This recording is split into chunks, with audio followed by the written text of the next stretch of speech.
ritrovati con l'informazione flash di News Sicilia. Breve incontro all'Ars tra il presidente della regione Renato Schifani e il leader siciliano di Fratelli d'Italia Gianfranco Miccichè nella sala della preghiera, pochi minuti dall'inizio della seduta di insediamento. Sull'elezione del presidente dell'Ars Miccichè risponde: mi hanno tenuto fuori dalla maggioranza, è ovvio che personalmente mi ritengo libero di votare oggi e in futuro secondo la mia coscienza e non secondo le appartenenze. Ancora tragedia del mare a Lampedusa.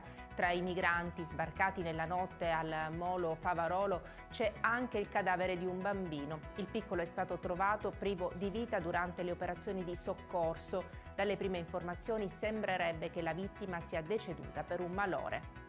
È giallo a Marsala, in provincia di Trapani, dove ieri sera è stato ritrovato sul lungomare il corpo senza vita di un uomo. A lanciare l'allarme è stato un passante che ha notato la presenza dell'uomo sulla cinquantina riverso a terra. Il ritrovamento è avvenuto vicino una pescheria nei pressi delle cantine Florio. Accanto al corpo uno scooter e un casco. Per ricostruire le circostanze della morte indagano i carabinieri.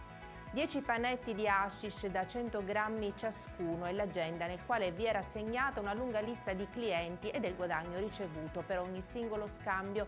Le fiamme gialle della compagnia di Noto hanno individuato in un'area nota per lo spaccio di sostanze stupefacenti a Rosolini una comitiva di ragazzi seduti vicino ai propri scooter. Gli accertamenti hanno portato all'arresto di un ragazzo che è stato condotto all'istituto penale per minorenni di Catania. Con questa notizia chiudiamo questa edizione del nostro TG, grazie per averci seguito e arrivederci.